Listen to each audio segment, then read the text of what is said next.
외국 얘기 좀 해보도록 하겠습니다. 파나마 운하입니다. 여러분들 파나마 정도는 다들 긴 설명 안 해도 아시죠? 이쪽이 이제 미국이고요, 멕시코고, 그 다음에 중미가 쭉 얇은 틀로 이어져서 이쪽으로 이제 남미가 이어지는 이런 지도가 되겠습니다. 그 중에서도 가장 얇은 목 여기에 파나마 운하가 있죠. 여기에 이제 그 트럼프가 파나마 운하에 통행료를 착취하고 있다. 이 통행료 안 내리면은 다시 뺏어 오겠다. 파나마 운하는 미국이 만들었죠. 짓는데 한 100년 걸렸고 그동안 주인도 여러 번 바뀌었고 미국이 만들어서 거의 한 100년 또 자기들이 직접 운영을 하다가 돌려준 지 얼마 안 됐어요. 1980년대 말인가 90년대 말인가 돌려줬어요. 파나마 운하의 통행료가 비싸다. 얼마쯤 할 것 같으세요? 여기 이제 이쪽이 대서양, 이쪽이 태평양이죠. 그래서 이게 원래 아니면은 남미를 이렇게 돌아가야 되는 거를 이렇게 가면 굉장히 길이 빠르죠. 콜럼버스가 그냥 돛담배 달고는 그냥 유럽에서 그냥 바람 따라오면 일로 오는 길이에요. 그냥 일로 오는 게 너무 자연스러운 길이거든. 이렇게 돌아가는 게 더 힘들고 일로 왔는데 이제 배가 어느 정도 크기에 그 다음에 얼마나 많이 싣고 있느냐에 따라서 다릅니다. 근데 무게에 따라서 최대한 1억 5천만 원 정도 까지 내야 돼요. 그냥 통행료가. 고속도로 톨게이트비가 1억 5천만 원. 그러면 이제 느낌 오는 거죠. 너는 화물 많이 실었으니까 1억 5천만 원 내. 그럼 이제 푸념이 나올 법하죠.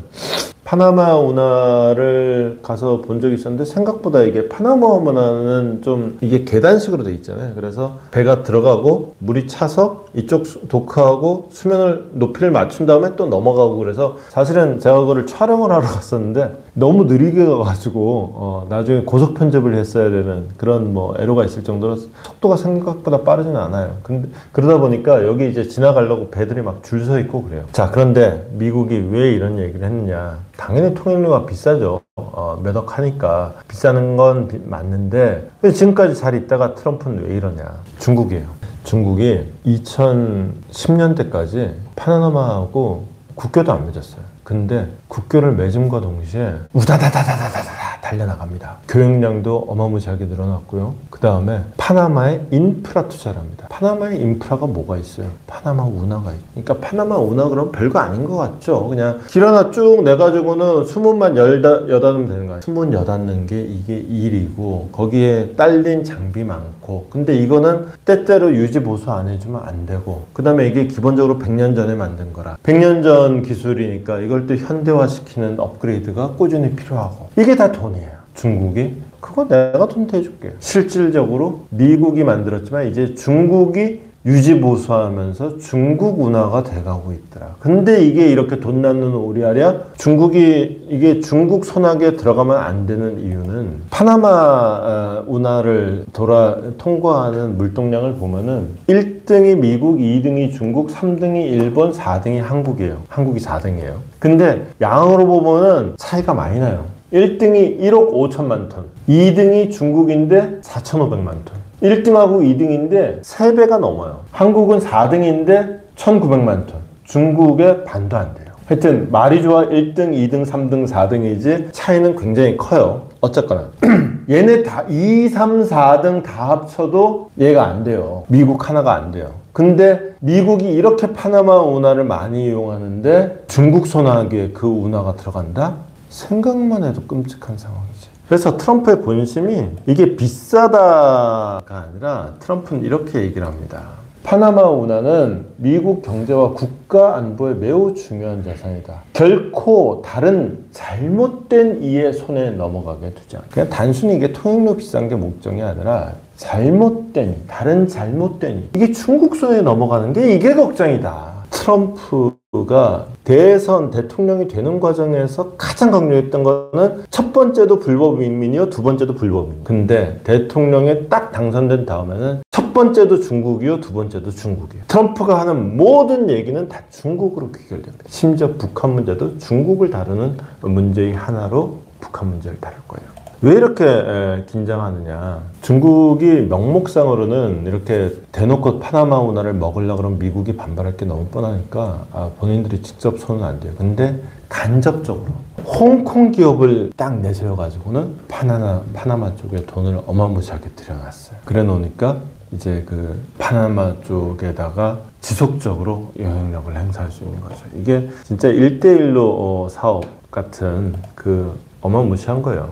이게 사실은 중국이 파나마 운하뿐만이 아니래요. 아까 그 지도에서 이제 미국이 이만큼 있고 남미가 이만큼 있으면은 여기 이제 그 파나마 운하 얇은 지역이 있고 여기 이제 페루가 있고 칠레가 이제 세상에서 제일 긴 나라 칠레 쭉 있고 그 바로 위에 페루가 있죠. 페루에 이름부터 봐요. 상카이항. 페루의 항구를 중국이 지어줬어요. 원래 그 세계 역사에 별로 관심 없는 분들도 멀로 독트린이라는 얘기 들어보셨죠. 유럽은 아메리카 일에 관여하지 마라. 남미는 우리 거니까 니들 침바르지 마라. 이 얘기예요. 그러는 바람에 이제 그 멀로 독트린이 살아있을 때 이제 뭐 지금 얘기하는 남미의 각국들이 다 독립을 해요. 그리고 독립시켜가지고는 다 미국이 자기 손아귀에 딱 두고 있었죠. 그러고는 이제 뭔 일이 있을 때마다 이제 자기 뒷배, 후발응을 안정시켜 놓는 거죠. 그래서 남미는 미국의 뒷마당. 이렇게 인식을 했는데 중국이 이렇게 치고 나와버리니까 월스트리트 저널이 이렇게 얘기를 했습니다. 이제 중남미를 미국의 뒷마당이라고 여기는 사람은 거의 없다. 현실이 그래요. 지금 남미에서 제일 경제적으로 좀 잘 사는 데가 브라질인데 브라질은 물론이거니와 그 다음에 2등이 아르헨티나, 우루과이, 볼리비아, 페루, 칠레, 파나마, 파라과이. 최대 교육국은 남미 나라인데 최대 교육국이 중국이다. 미국이 아니고. 미국이 최대 교육국인 남미 나라는 멕시코하고 콜롬비아 뿐이다. 이러니까 더 이상 중남미는 미국의 뒷마당이 아니다. 이쯤 되면은 트럼프도 발끈할 만하죠. 파나마 운하는 하나의 사례일 뿐이다. 중남미가 지금 가뜩이나 내가 지금 대만까지 가서 중국을 막을까 말까 고민하고 있는데 정작 우리 집 뒷마당에 이놈이 깃발 꽂고 다녀? 이 상황인 거죠. 자, 꽤나 먼 남미. 한국에서 가기 가장 힘든 곳 중에 하나는 남미죠. 가는 데만도 일단 한 2, 3일 걸리고. 그래서 남미 여행을 일주일 하고 오면 진짜 오가는데 시간 다 쓰고 되게 힘 빠지는데 남미 가실 거면 그래서 좀 길게 가시게 되죠. 그리고 남미 또 가서 일단 볼거리라고 돼 있는 사이트들이 되게 넓게 산재가 돼 있어갖고 일단 가면은 좀 길게 있게 돼요. 보통 한 2주 코스는 기본적으로 잡죠. 거기다가 이제 오가는데 또 2, 3일 걸리고 워낙 힘들고 하니까 중간에 미국에서 며칠 쉬고 하면은 뭐 한 20일 이상 한 달 훌떡 지나갑니다. 어쨌거나 굉장히 그야말로 한국의 지구 반대편에 있는 곳이 남미인데 이 남미의 상황이 사실은 어떻게 보면은 지금 트럼프의 모든 관심이 중국에 있고 사실은 중국과 가장 가까운 나라가 어디입니까? 바로 우리 아닙니까?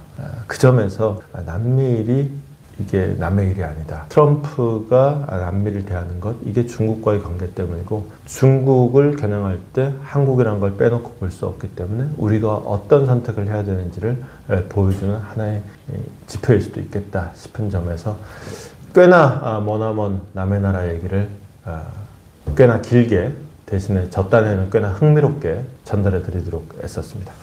자, 강스레팅 오늘 순서는 이 정도 하도록 하겠습니다.